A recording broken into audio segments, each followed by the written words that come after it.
دنیا کے معاملے میں یہ دیکھو کہ اللہ نے جو مجھے دیا ہے فلاں کو اتنا نہیں دیا۔ اب دیکھیں نا ہم لوگ کتنے امن کے ساتھ یہاں بیٹھے ہوئے ہیں، پنکھے کے نیچے بیٹھے ہوئے ہیں، اور کوئی ہمیں خطرہ نہیں، کوئی خوف نہیں۔ ہم میں سے شاید ایسے بھی نہیں ہیں کہ جن کو سارا دن کل سے فاقے میں ہوں، اللہ ان کو کچھ نہ کچھ کھلا بھی رہا ہے، لیکن اس وقت اسی لمحے لاکھوں لوگ ان کو یہ چھت میسر نہیں ہے، ان کو ایسی پکی جگہ میسر نہیں ہے، ان کو ایسی ہوا میسر نہیں ہے، ان کے کپڑے پھٹے ہوئے ہیں، ان کے پیٹ خالی ہیں۔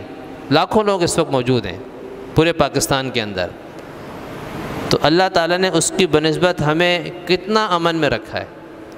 تو انسان بس یہی سوچا کرے کہ اللہ تعالیٰ کی نعمتیں اتنی ہیں کہ انسان شمار نہیں کر سکتا۔ ان تعدوا نعمت اللہ لا تحصوها، نعمت کو شمار کرنا چاہو تمہارے بس کی بات نہیں کہ اللہ نے تمہیں کتنی نعمتیں دی ہیں۔ اور پھر صحابہ کے حالات اگر ہم دیکھتے ہیں نا، تو صحابہ سے اللہ تعالیٰ نے کیا خطاب فرمایا کہ سورہ ہمزہ کے آخر میں کیا آتی آیت؟ وَلَا تُسْأَلُنَّ يَوْمَئِذٍ عَنِ النَّعِيمِ، کہ قیامت کے دن تم سے نعمتوں کا سوال ہوگا۔ اللہ تعالیٰ کا یہ خطاب کس سے؟ یہ اللہ تعالیٰ کا خطاب ان لوگوں سے ہے جن کو فاقے ہوتے تھے، جن کے پاس صرف جو کی روٹی ہوتی تھی کھانے کو، جو صرف کھجور کھا کر افطاری کرتے تھے، کھجور کھا کر سحری کرتے تھے، کھجور اور پانی کے علاوہ تیسری کوئی چیز ان کے پاس نہیں ہوتی تھی، جن کے کچے مکان تھے، بلکہ بہت سوں کے تو مکان بھی نہیں تھے، وہ مسجد نبی کے ساتھ چبوترا بنا تھا صفہ، اس میں وہ رات دن گزارتے تھے۔ ان کے پاس ایک چادر ہوتی تھی، اتنی چادر بھی نہیں ہوتی کہ دو اوڑھ لیں، ایک چادر ہوتی تھی اور اس کو اپنے اوپر ایسا لپیٹتے تھے کہ سطر نہ کھلیں۔